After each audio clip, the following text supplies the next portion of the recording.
Penginderaan jauh, data remote sensing yang kalian gunakan. Nah, ternyata challenge yang kita dapatkan ya selama PKL ini adalah penggunaan data itu.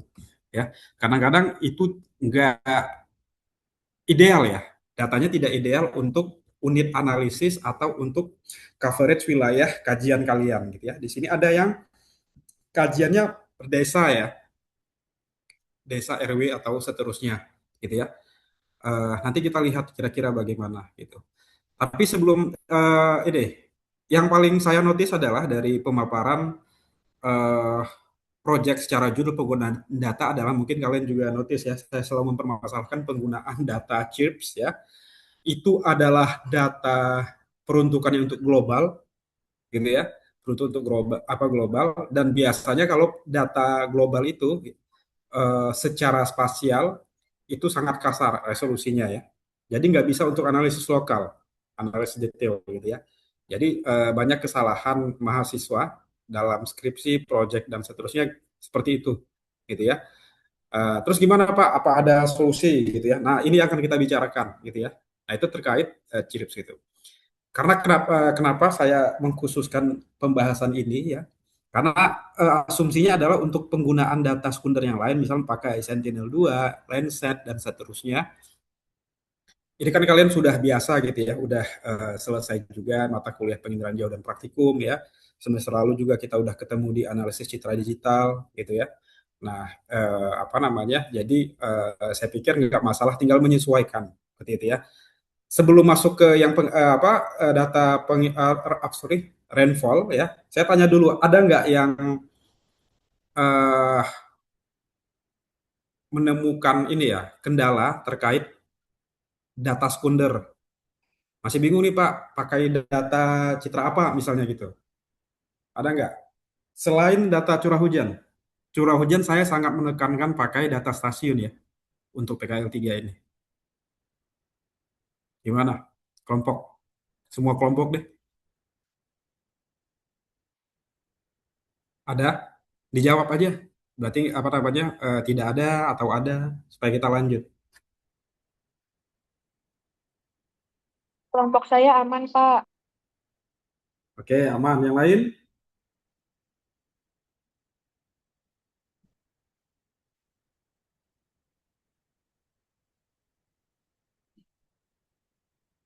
Yang lain gimana? Aman? Kelompok Oke, 10 aman. oke aman ya. Nah, berarti selanjutnya terkait hal yang ini ya, yang saya kritisi ya pekan lalu terkait apa yang kalian gunakan dengan parameter rainfall ya atau curah hujan gitu ya. Karena banyak instan aja ngambil chips gitu ya. Nggak bisa. Nanti saya tunjukkan nih perbandingannya gimana batas administrasi kecamatan Ayah ini ya. Itu kita lihat tuh coveragenya terhadap data curah hujan CHIRPS ya. Oke, kalau tidak ada kita lanjut ya. Selama ya hampir kita padatkan lah ya 1 jam, semoga nanti bisa. Oke, di sini ya. Jadi teman-teman, dalam bidang penginderaan jauh, jadi kan sebenarnya gini, ini pekerjaannya orang penginderaan jauh ya, karena hitungannya itu engineer. Dia itu melakukan modifikasi teknik-teknik ya, image processing dan seterusnya untuk mempermudah analisis yang kaitannya dengan geoscience yang mengandalkan data penginderaan jauh gitu ya. Jadi banyak metode seperti image fusion gitu ya, yang mungkin sadar nggak sadar kita udah banyak memanfaatkannya gitu ya untuk analisis real aplikasi gitu ya. Jadi seperti itu. Nah, salah satu topik dalam penginderaan jauh itu adalah data assimilation ya, data kalibrasi, data fusion gitu ya. Jadi penggabungan penggabungan data ya, di mana data-data ini pasti ada kekurangan ya. Jadi masing-masing data ada kekurangan, tapi ada kelebihannya. Nah, gimana nih seorang remote sensing engineer itu menggabungkan data-data itu dengan mengambil kelebihan masing-masing sehingga menjadi data baru yang memiliki kelebihannya masing-masing gitu ya. Nah, ini sebenarnya seperti ini apa namanya banyak kalau ingin ditelusuri terkait risetnya gitu ya. Kalau kalian ingin ingin cari tahu topiknya tentang image fusion misalnya gitu ya. Tapi gini, kita kan geografi nih, mungkin nggak ke arah ke sana. Kita adalah penggunanya gitu ya.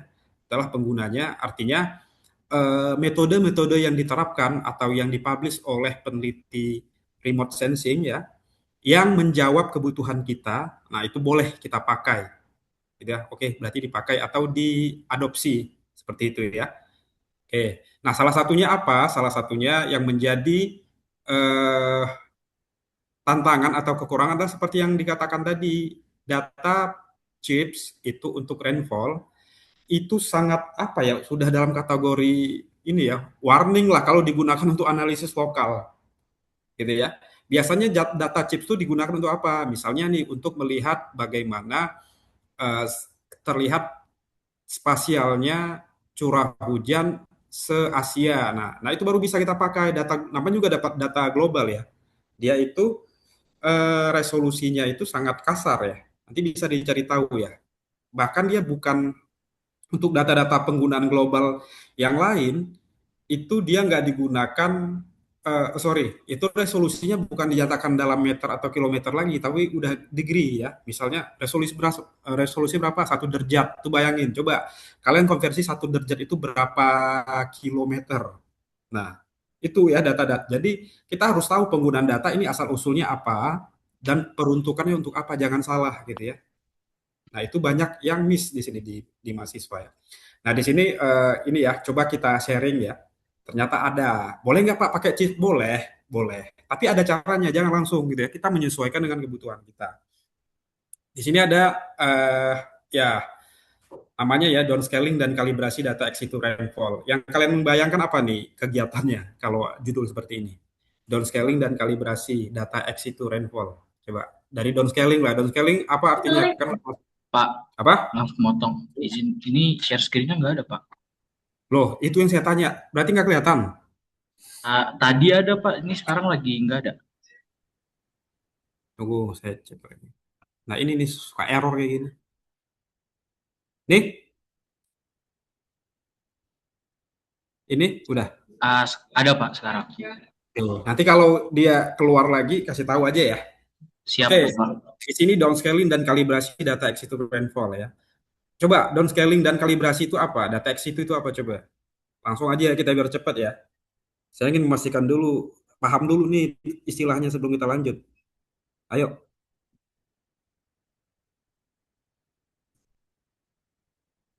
kalian tahu downscaling itu apa tuh? Kalau apa yang apa namanya? Kegiatannya seperti apa? Kebutuhannya seperti apa? Kalau kalian baca nih judulnya nih, downscaling dan kalibrasi. Ternyata ada dua teknik tuh, teknik downscaling dan teknik kalibrasi. Data X itu rainfall. Coba satu orang, nggak ada yang jawab, kita nggak lanjut nih.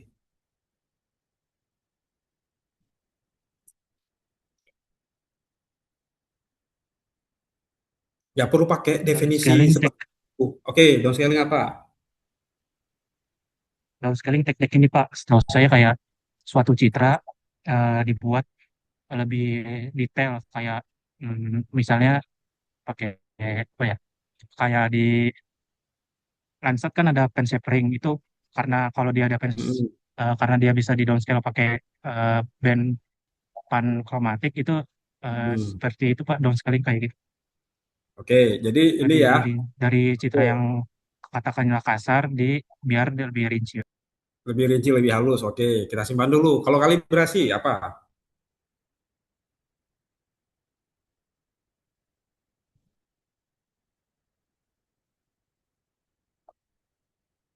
Kalau kalibrasi apa? Dan tahu nggak?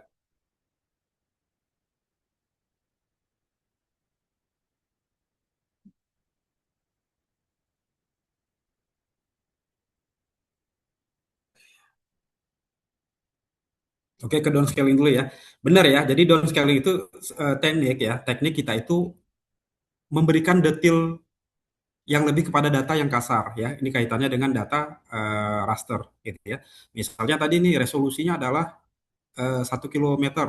ya. Artinya pikselnya itu 1 kilo kali 1 kilo. Itu ada teknik tertentu dengan input-input tertentu yang menggunakan algoritma sehingga nanti barangkali bisa tuh apa namanya resolusi spasialnya mendekati 30 meter misalnya. Nah, itu downscaling ada tekniknya ya.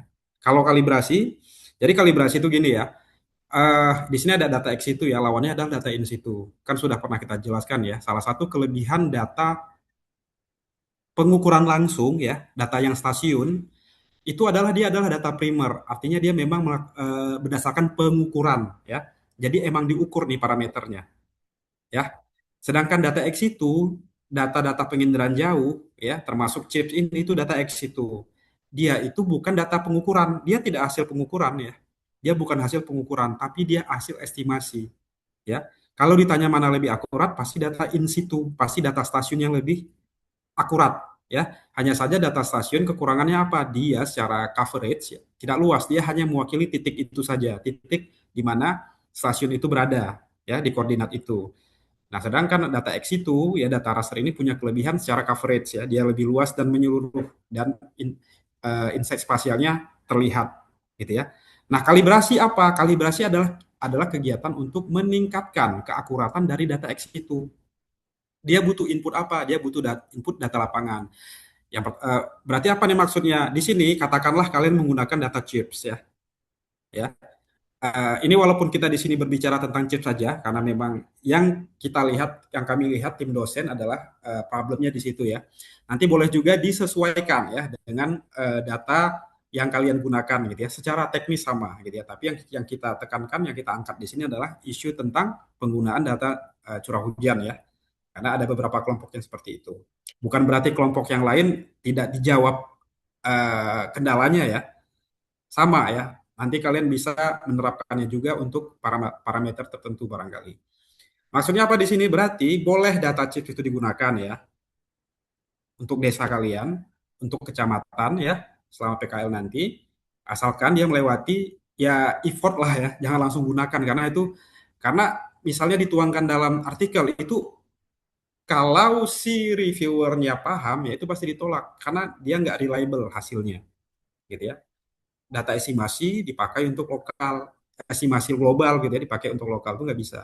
Nah, kecuali kita memberikan ada apa namanya metode gitu ya, walaupun ini data global tapi sudah melewati teknik downscaling dan kalibrasi supaya apa? Supaya cocok untuk analisis lokal itu intinya ya.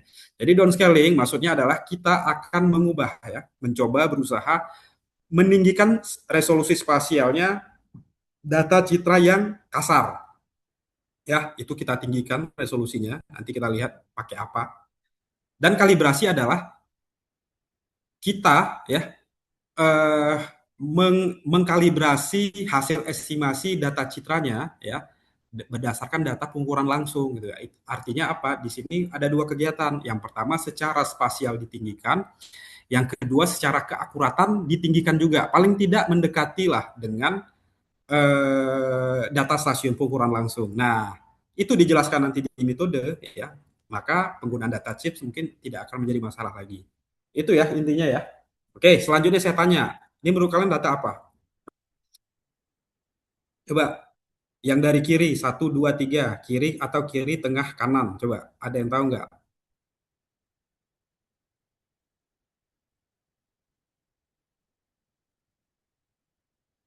Satu orang. Atau siapa yang berani?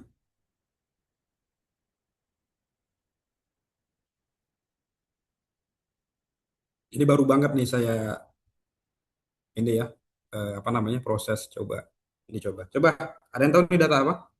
Lokasinya aja dulu deh. Ini kira-kira di mana kalau dari bentuk apa namanya informasi koordinat gitu ya. Mungkin ada batas-batas administrasi juga. Di mana nih? Lokasinya dulu deh saya tanya. Izin jawab Pak, mungkin itu data tips Data chips. Yang mana data chips semua? eh, data tips Pak, Iya, yang mana? Chips yang mana? Yang kiri, tengah atau kanan? gambar paling kiri. Oke, kiri chips ya. Oke, kiri chips. Yang tengah apa?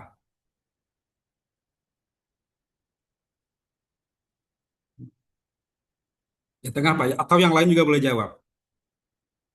Kalau yang tengah, kita tebak aja nggak apa-apa, tebak-tebak.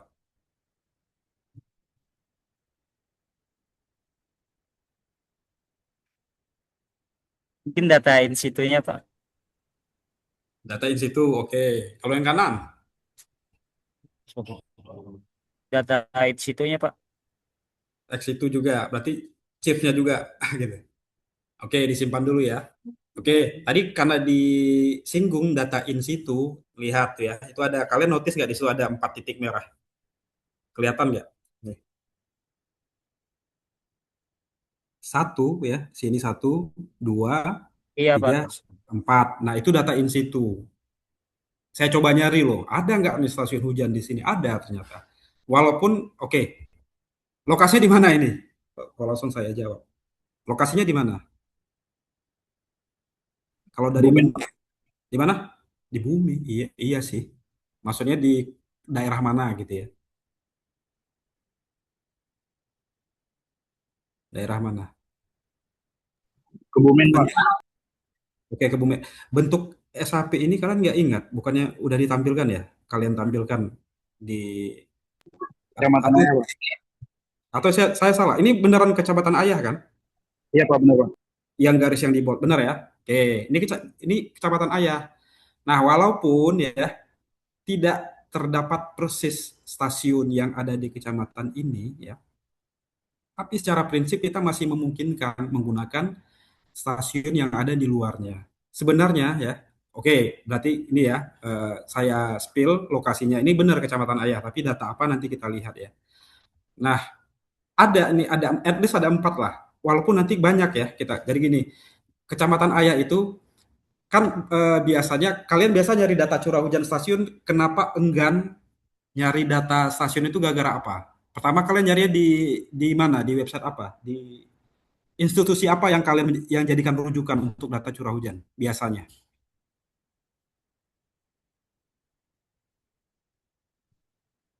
Biasanya kalian kemana nyari data curah hujan? Yang stasiun ya? Lagi, Pak. BMKG, oke. Selain BMKG, ada? Iya, karena apa namanya? Sering saya tanya pasti BMKG bener. Jadi BMKG itu bener ya, dia punya apa namanya stasiun penangkar hujan ya. Tapi kadang-kadang mungkin di lokasi-lokasi tertentu nggak bisa kita akses melalui ini ya, melalui apa namanya website mereka ya. Oh, nggak ada titiknya gitu. Sebenarnya ada solusi yang lain gitu ya. Kalau BMKG itu kan dia menampilkan curah hujan yang kebutuhannya itu untuk apa ya wilayah misalnya daerah kota gitu ya, apa namanya supaya tahu nih misalnya di Jakarta berapa curah hujannya. Tapi ada institusi yang lain ya yang juga ngomongin ada dia stasiun penangkar hujan otomatisnya ya. Tapi dia lebih kepada DAS ya. Dia itu untuk kebutuhan analisis daerah aliran sungai. Jadi jadi oke, DAS itu biasanya di bawah kementerian atau lembaga apa? Kalian tahu nggak? Tahu nggak? Belum ada yang tahu. Oke, DAS itu ya, itu di bawah Kemenpu. Nah ini nih. Jadi Kemenpu nanti di bawahnya ada ada Direktoral Jenderal Sumber Daya Air ya, di bawah Kementerian Pekerjaan Umum. Nah, di bawah Direktoral Jenderal Sumber Daya Air ini ada Balai Besar Wilayah Sungai ya. Ada Balai Besar DAS. Jadi dia satuannya bukan administrasi tapi DAS. Jadi ada satu balai besar yang menanggung jawab DAS tertentu. Nah, DAS Das Sungai Ijo kalau nggak salah ya, yang ada di Kecamatan Ayah yang di Kebumen ya. Itu dia di bawah ini Balai Besar Wilayah Sungai Serayu Opa ya. Kalian cari di sini. Di sini banyak ya apa namanya? Nanti kalian harus ini juga ya, harus explore juga di sini ya untuk mencari tahu data curah hujan ya. Artinya apa? Di sini ya, kalau nanti sebenarnya semakin bagus kalian menggunakan data aslinya gitu ya. Misalnya butuh data curah hujan rata-rata, ya udah langsung aja ambil hasil pengukuran asli gitu ya. Tapi misalnya kebutuhannya Pak, tapi kebutuhan kami untuk pemodelan karena akan di scoring atau di matching atau di apakan gitu ya harus jadi raster. Nah, baru nih kita lakukan yang kayak tadi, downscaling dan kalibrasi gitu ya. Tapi sebisa mungkin kalau tidak untuk pemodelan, hanya butuh datanya gitu ya untuk apa namanya di input, sebisa mungkin pakai data asli ya, data data pengukuran langsung ya. Nah, oke, kita lihat ya apa aja nih contohnya di Balai Besar apa namanya Sungai Opak ya. Tunggu, data curah hujan ya, kita cek. Nih, langsung ketemu ya. Kalian mau apa? Indikator curah hujan ada ya. Nih, ya, mau apa? Tentang debit juga ada. Ada nggak yang bahas banjir di waktu PKL nanti? Monitoring bisa dicek di sini ya, peta lokasi ini. Sorry. Nah, ini masuk aja sebagai tamu ya. Kita nggak, karena kita bukan orang sana. Peta lokasi kita lihat. Sorry, ini masih kelihatan di slide kalian ya? Masih, Pak. Masih? Masih ya? Tuh, lihat ya. Ini banyak nih sebaran stasiun. Masih Pak, Di masih. bawah tanggung jawabnya Balai Besar Wilayah Sungai Serayu Opak. Nanti kalian misalnya kalau kajiannya di sekitar Citarum ada tuh Balai Besar BBWS. Ini kita ngomongnya BBWS ya. Singkatannya BBWS Sungai Citarum gitu ya. Nah, ini kita lihat ya, lokasi kita kan di sini nih. Ya, lihat nih. Nah, kalian lihat ya kalau garis 3 kayak gini berarti dia itu stasiun namanya AWLR ya. Coba cari apa tuh singkatannya. Tapi dia bukan untuk curah hujan ya. Ini kayaknya untuk debit gitu ya dan sebagainya. Yang hujan tuh yang ada gambar awan. Nah, gini satu ya. Nah, balik lagi ke prinsipnya ya. Kita dalam kalibrasi kan pakai data apa namanya? Data pengukuran langsung ya. Di sini sudah ditampilkan nih. Kita klik aja misalnya nih, tek gitu ya. Ketahuan ya.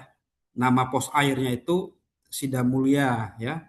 Nama dasnya Das Rayu ya. Bahkan ada nih koordinatnya gitu ya. Kemudian kita lihat datanya gitu ya.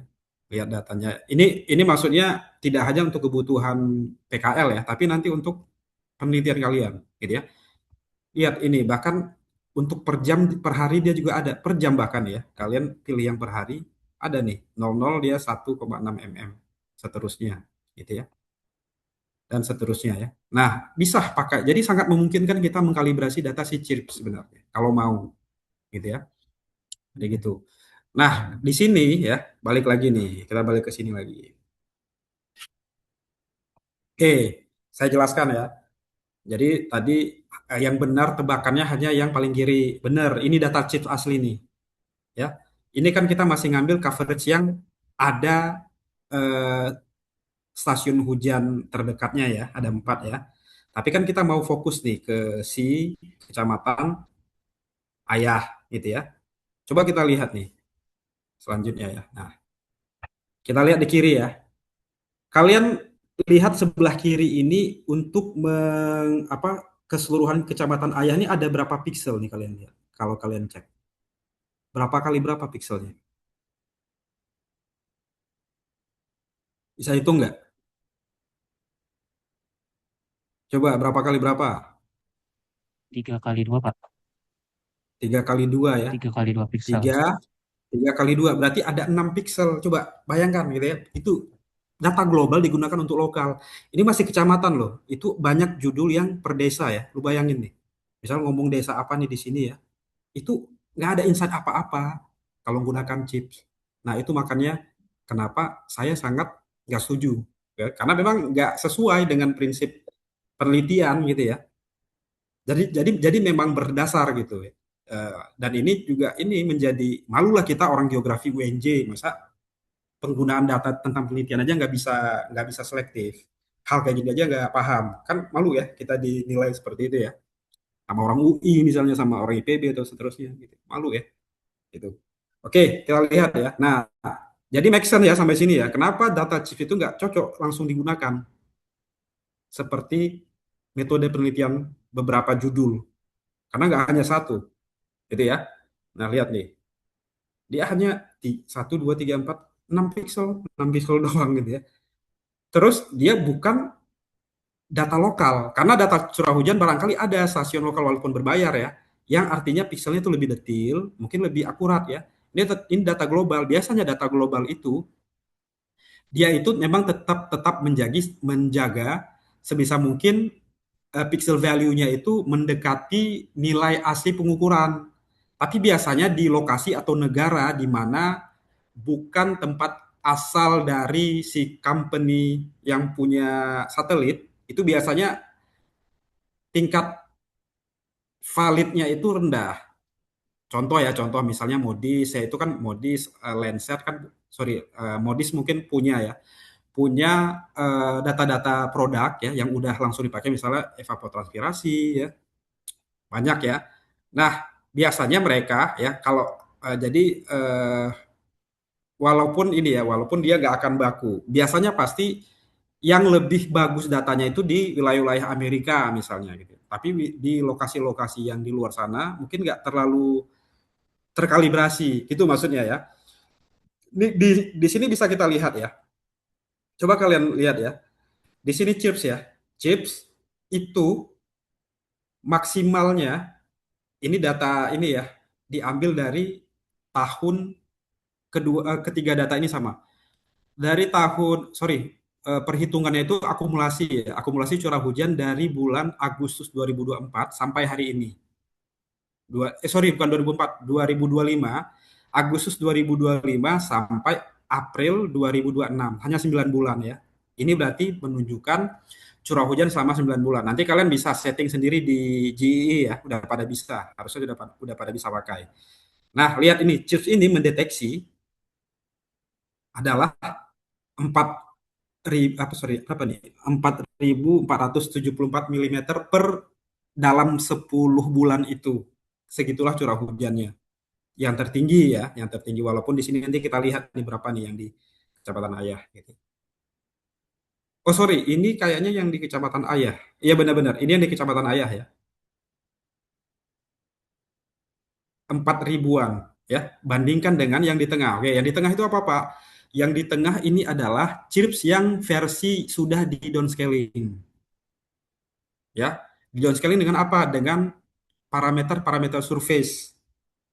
Ya, nanti apa parameternya itu nanti akan saya jelaskan setelah ini. Kenapa digunakan parameter itu? Apakah ada hubungan dengan curah hujan? Pasti ada. Karena dia ada berhubungan dengan curah hujan, makanya dipakai sebagai parameter untuk mendownscalingkan si curah hujan gitu ya. Nanti ada dasarnya ya. Oke, yang di tengah itu ya. Nah, yang sebelah kanan adalah versi resample-nya. Resample-nya ke resolusi 10 meter seperti Sentinel yang umum kalian gunakan. Oke, sebelum lanjut pertanyaan saya, kalau begitu ada yang satu downscaling, yang satu resample, bedanya apa? Bedanya apa? Ada yang tahu? Yang satu namanya downscaling, yang satu resample. Karena resample ini ya ada toolsnya di ArcMap, tinggal ketik resample itu kita bisa mengubah ukuran pixel ya.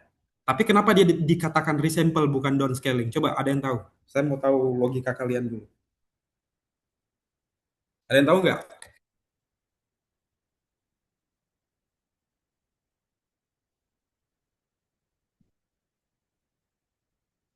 Ada yang tahu?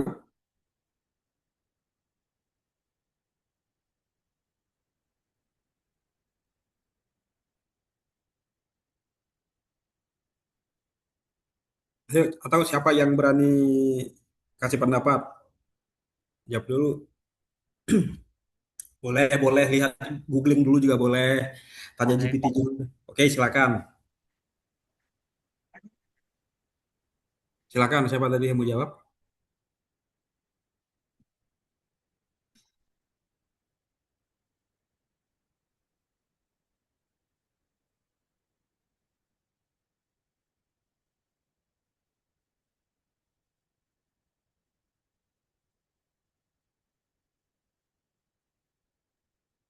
Nggak ada yang berani jawab atau menebak? Bedanya ini, Pak. Gitu.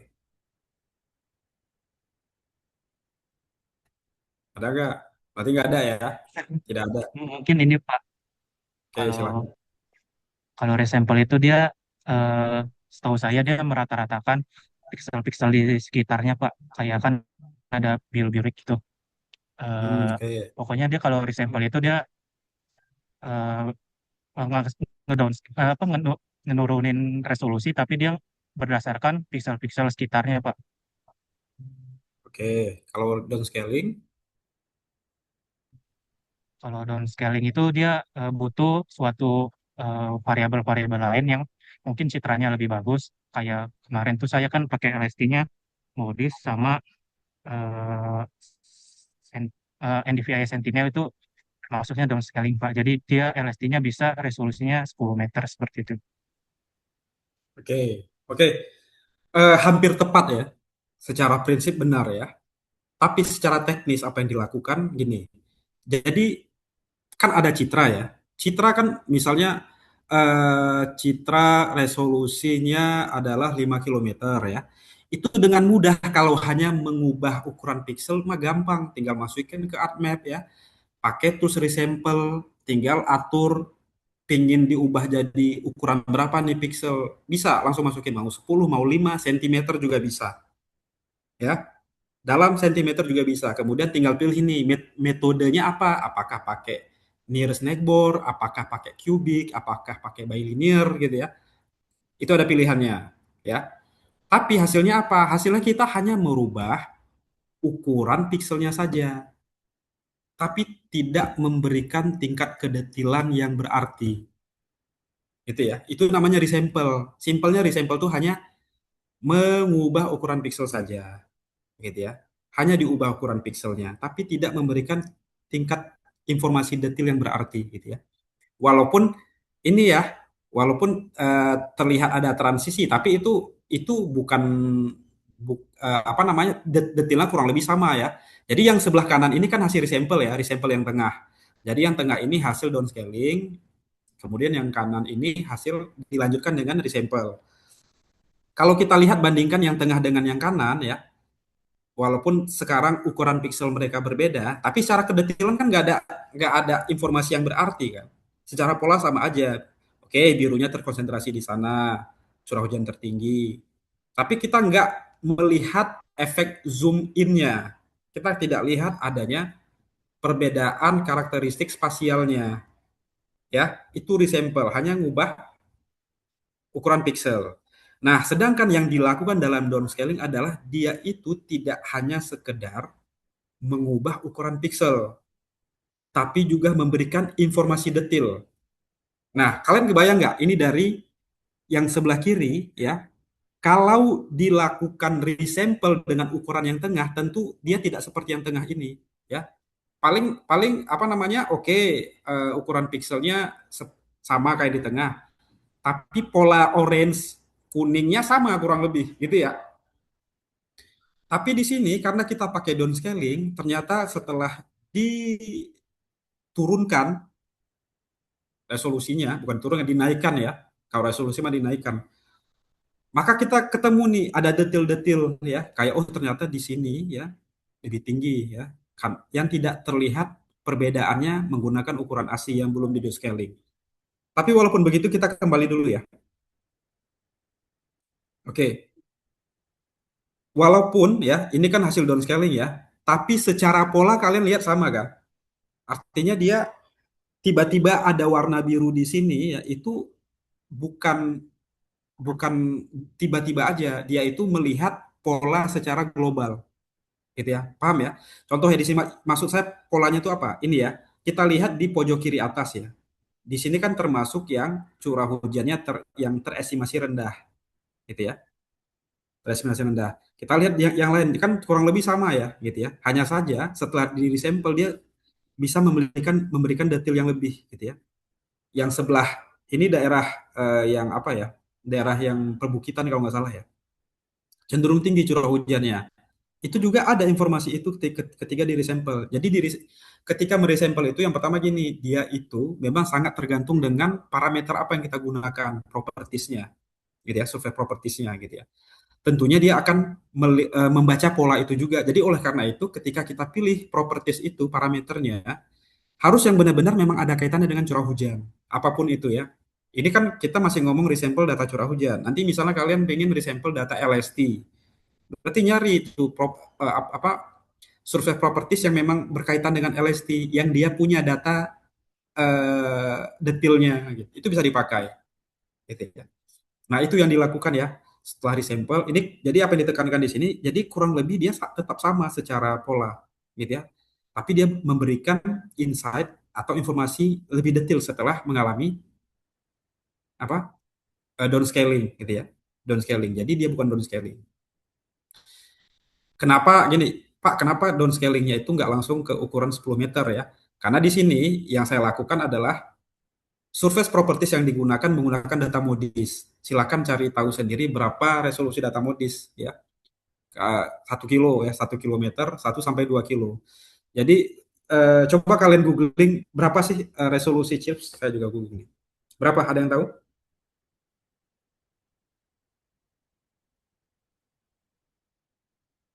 Oke, di sini langsung googling langsung dapat ya. Jadi chips ini resolusinya sekitar 5,3 kilometer ya. 5,3 kilometer. Ya, berarti luas satu pixel ini adalah lebih dari 25 kilometer persegi. Sangat luas, sangat kasar gitu ya. Nah, kemudian data chips ini ya kita downscaling pakai parameter-parameter surface yang didapati dari data modis. Ya, modisnya itu mungkin 1 sampai 2 kilometer sehingga dapatlah detail seperti ini gitu ya. Nah, penggunaan parameternya ini polanya itu akan dibaca untuk mendetailkan si curah hujan gitu ya. Tentunya hubungan antara parameter itu harus ada dalam kita pilih gitu ya. Nah, ketemulah dia gitu ya. Karena apa? Biasanya gini, kita kalau mendownscaling yang jarak ukurannya itu terlalu jauh juga nanti akan ada ini ya, banyak ketidakpastian atau uncertainty atau banyak errornya.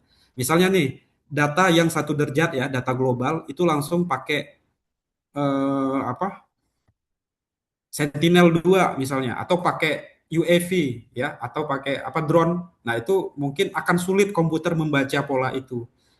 Jadi biasanya kalau kalian ini ya, misal ada nih Pak apa berminat nih lanjut keahlian itu dalam penginderaan jauh ya, remote sensing artinya kan akan mempelajari teknik ya keteknikan dari image processing ya. Nanti kalau kalian baca-baca penelitian terkait downscaling ini ya, bisa nih misalnya data yang sangat kasar, ingin didetail sedetail-detailnya bisa, tapi dia memakai transisi. Dia nggak langsung antara apa namanya chips ke Sentinel gitu ya. Tapi di antara itu pakai modis, nanti di antara itu pakai Landsat gitu ya, sampai dia ketemu detailnya gitu. Nah itu hanya ini ya intermezzo saja ya. Karena untuk sekarang kan kalian masih di geografi nih, jadi tidak ditekankan seperti itu. Itu ya, poinnya seperti itu yang ingin saya tekankan sebenarnya. Nah, bayangkan di sini ya, coba cek ya, apakah ya tampilan baik yang di tengah ataupun yang di kanan ini sudah bisa nggak digunakan untuk analisis per desa, dijadikan parameter curah hujan. Udah bisa nggak kalau gini? Kalau menurut kalian,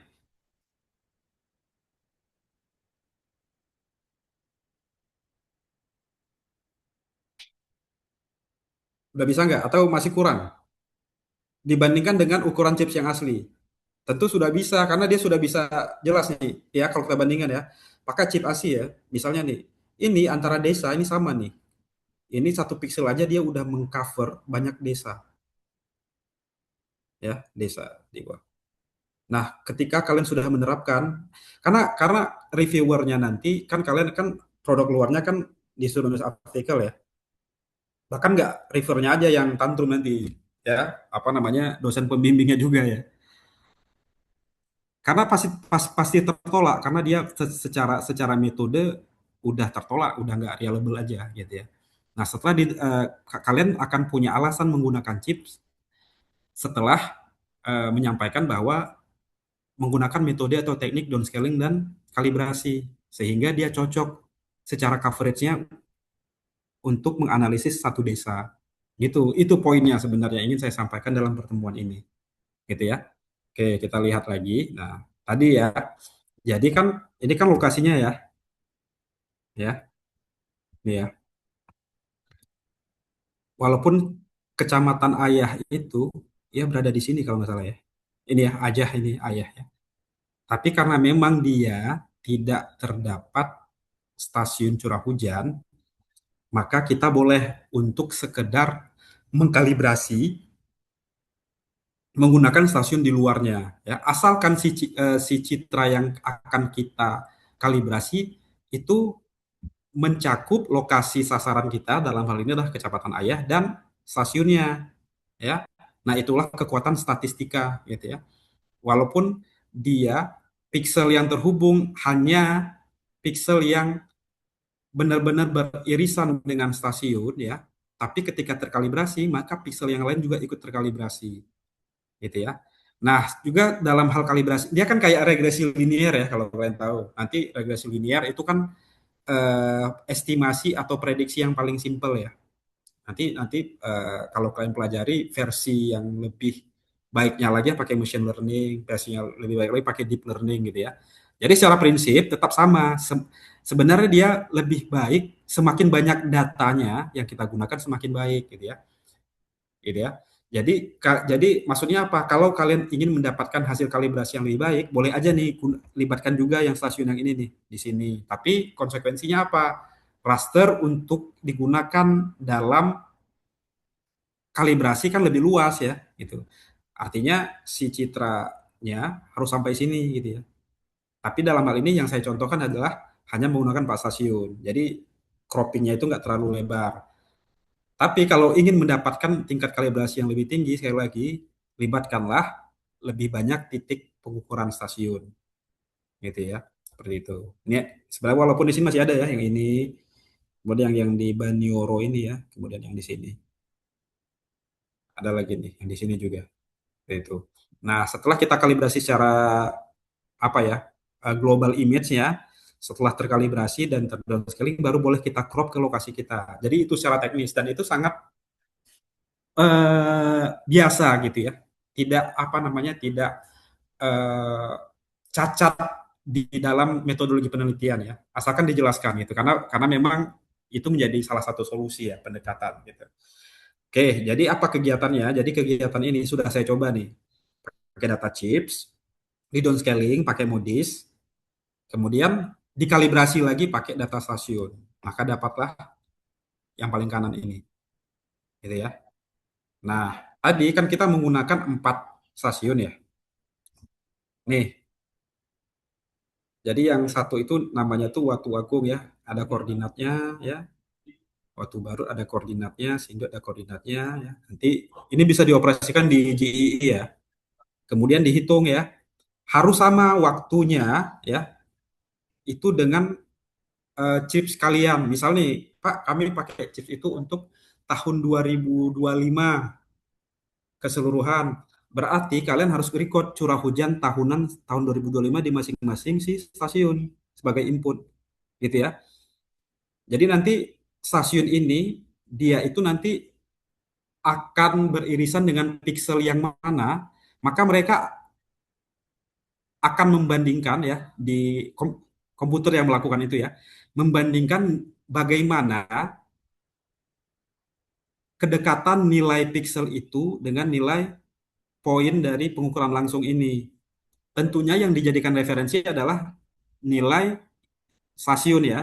Berarti di situ operasinya adalah si pixel akan diubah nih datanya persis seperti data pengukuran di stasiun bagi pixel yang benar-benar beririsan dengan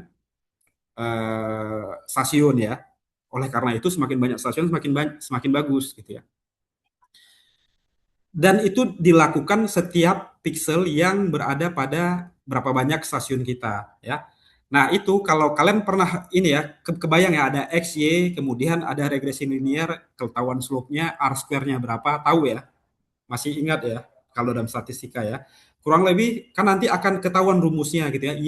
Y sama dengan berapa B tambah C apa? Y sama dengan AX tambah B itu biasanya ya. Nah, itu nanti bisa diterapkan Y sama dengan AX tambah B itu rumus regresi linearnya, itu akan diterapkan ke pixel-pixel yang lain yang tidak ada stasiunnya. Gitu, termasuk pixel-pixel yang ada di lokasi kecamatan ayah ini. Gitu. Yang didapati dari regresi linear tadi. Itu secara teknis di sana yang dilakukan ya. Sehingga apa namanya terkalibrasilah si nilai dari si chips ini gitu ya. Coba kalian lihat di sini ya. Ini errornya tinggi sekali ya. Pada data chips ya, curah hujan tertinggi berarti di lokasi sini ya, itu adalah 4.474,31 milimeter per 10 bulan itu sebelah sini. Sedangkan setelah di resampel, oh bukan, bukan ini bukan tentang resampel, setelah di kalibrasi pakai data stasiun asli, ternyata yang tertinggi curah hujan di sini hanya 2.263,61. Coba bandingkan tuh berapa ribu errornya gitu ya, hampir setengahnya. Kebayang ya betapa harus hati-hati kita menggunakan data sekunder ini. Seperti itu. Ya. Jadi kita harus punya juga pengetahuan tentang data-data yang kita gunakan. Jangan langsung pakai. Ini jelas nih terlihat sangat error ya. Sebelum dikalibrasi dia maksimalnya adalah 4 ribuan milimeter. Setelah terkalibrasi ternyata hanya 2 ribuan gitu ya. Seperti itu. Ya, maka nanti kalau kalian gunakan ini, jadi chips ini kalau langsung digunakan untuk lokal ya, yang pertama secara pixelnya terlalu kasar, yang kedua hasilnya pun dia nggak terlalu presisi, sorry nggak terlalu valid gitu ya, harus dikalibrasi. Nah gini, ini ya, jadi ini ya, inputnya sehingga nanti simpelnya bisa pakai regresi linear ya, gitu. Nah kalau melihat bagaimana eh, apa namanya penelitian-penelitian ini contohnya ya, precipitation downscaling with the integration of multiple precipitation products ya.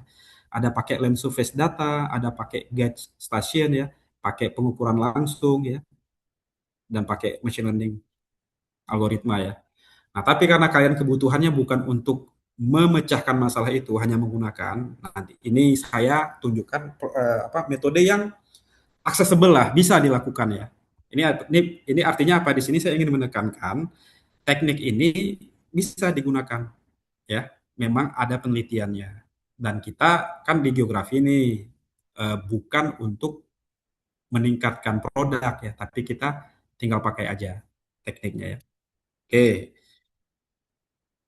masih cukup nggak waktunya nih? Kita lihat ya apa apa operasinya yang ada di GE ya. Yang pertama ini AOI ya, kita sebenarnya ini bisa langsung input aja SHP-nya ya. Baik SHP yang kalian input manual atau SHP batas administrasi yang ada di Google Earth Engine ya. Dari FAO itu ada. Tapi di sini untuk mempermudah saya pakai kotak aja ya, yang Xmin, Ymin, Xmax, Ymax itu seperti ini ya, beberapa titik ini, titik terluarnya ya, titik coverage ini, oke. Kemudian baru ini ambil chips ya. Nah, di sini diambil data dari 1 Agustus sebagai contoh ya, sampai kemarin tuh. Hari ini tanggal 23 ya. Oh, sorry. Hari ini ya. Hari ini ya, April tanggal 22 ya. Ambillah data presipitasi gitu ya. Ini udah biasa ya kalian pakai JE ya. Jadi nggak perlu kita ngomongin sintak ya, dan pengkodingannya. Pakai chips nih. Baru nih yang saya katakan tadi sebagai surface properties-nya atau prediktornya lah ya, namanya prediktornya ya. Di sini kita coba pakai data slope ya, data kelerengan, ketinggian. Karena apa? Karena memang ada. Coba dicari ya hubungan antara curah hujan dengan ketinggian tempat, ada, tentang lereng ada hubungannya.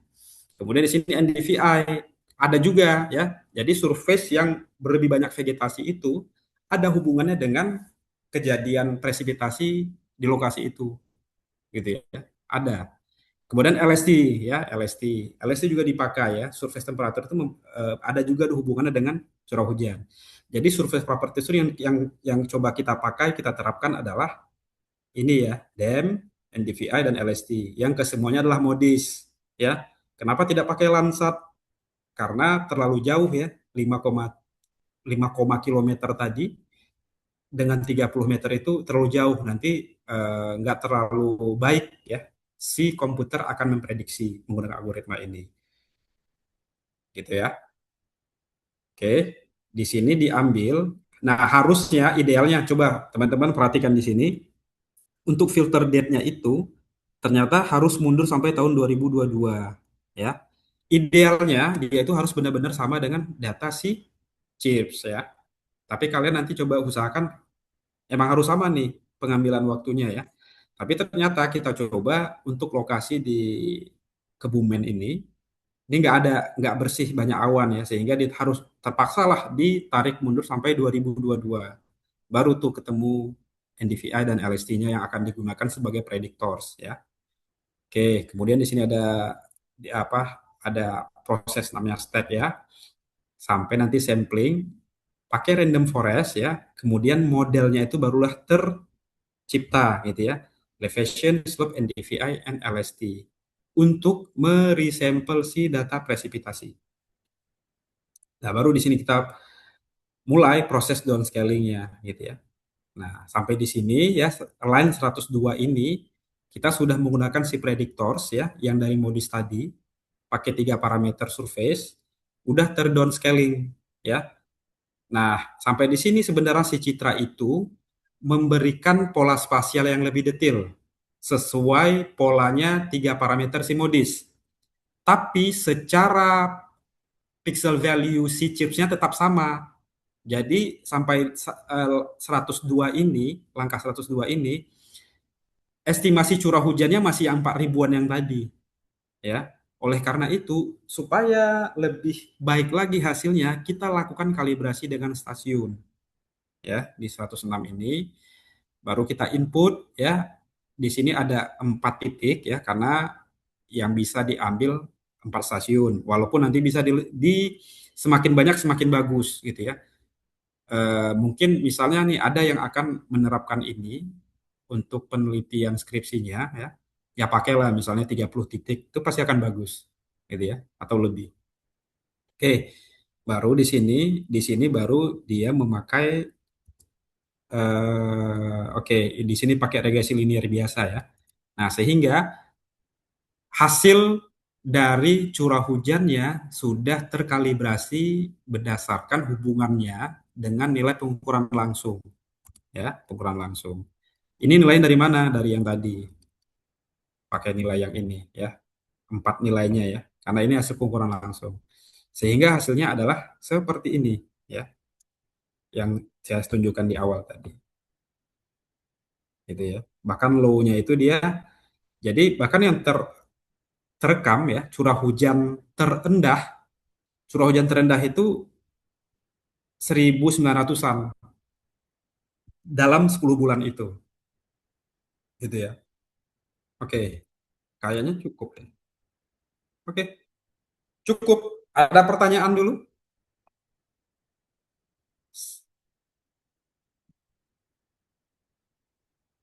Ada pertanyaan?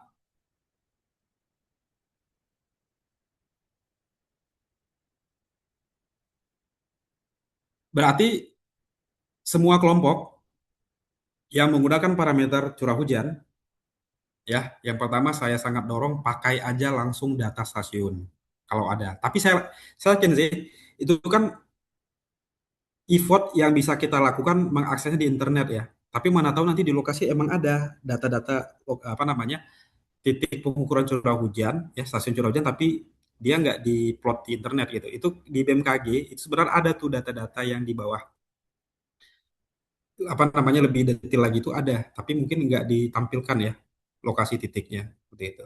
Nanti bisa coba dicari ya.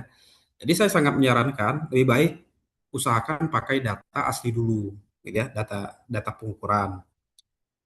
Pak, tapi kami kebutuhannya untuk dimodelkan, di scoring ya, gitu ya, pakai teknik GIS, maka butuh jadi raster. Oke, barulah pakailah data data sekunder ya, pakai chips ya.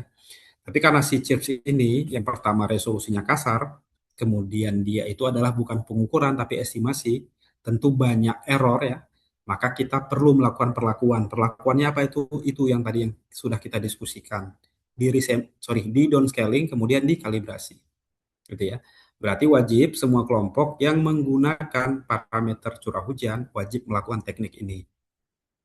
Nanti untuk tekniknya bagaimana pemeriksaannya misalnya dan memilih survei propertiesnya apa nanti bisa kita diskusikan. Gitu ya. Oke, ada pertanyaan? Ada pertanyaan cukup terkait penggunaan data curah hujan? Ini nggak jawab, saya nggak tahu nih cukup atau tidak, ngerti atau tidak. Oke, jelas ya semua ya. Cukup, Pak. Cukup jelas, Pak. Oke, jelas. Kemudian terakhir sebelum saya tutup, ini ya, karena ada beberapa kelompok ya, ada beberapa kelompok yang ngomong tentang demografi juga, ya tentang kependudukan. Banyak ya, orang geografi ya, itu kesulitan dalam memvisualkan data penduduk karena memang data yang kalian kumpulkan bentuknya masih tabular ya. Tapi sebenarnya kita bisa nih membuat dia sebagai peta, peta kepadatan, peta sebaran penduduk dan sebagainya. Nanti misalnya ada yang memiliki kebutuhan itu juga, nanti bisa diskusi dengan saya gitu ya. Asalkan nanti data inputnya apa? Data inputnya adalah misalnya contoh untuk menghasilkan peta ini ya, peta sebaran penduduk. Di sini kan ketahuan ya, sebaran penduduk ternyata lebih merah di sini nih. Inilah datanya. Yang pertama adalah data tabular ya, yang memang data asli si penduduk, nama desanya apa, jumlah laki-laki berapa, jumlah perempuan berapa, luas wilayah berapa, itu ya. Yang pertama butuh data seperti itu. Kemudian butuh data SHP batas desa yang pasti ada ya. Kan ini tadi ya yang di plottingan map yang saya kasih presentasikan tadi itu kan ada batas-batas desa juga. Harusnya tidak menjadi masalah gitu ya. Nah, jadi yang kaitannya dengan ngomongin kependudukan ya, ada beberapa judul, kalau bisa juga ada visualisasi seperti ini ya, untuk memberikan insight yang lebih spasial. Itu. Paham ya? Cukup. Oke, cukup. Kalau tidak ada pertanyaan gimana? Kita cukupkan saja. Nanti mungkin tadi ada beberapa kelompok yang menanyakan yang pembimbing proyeknya adalah saya. Nanti kita bisa ya diskusi di luar kelas PKL gitu ya. Nanti silakan ditanyakan saja sebelum ke lapangan. Benar ya, tidak ada pertanyaan. Kita cukupkan saja ya. Oke, terima kasih. Selamat sore. Assalamualaikum warahmatullahi wabarakatuh. Waalaikumsalam. Terima kasih, Pak. Waalaikumsalam. Terima Waalaikumsalam kasih Pak Wandi. warahmatullahi wabarakatuh. Terima kasih, Pak Terima Wandi. kasih Pak.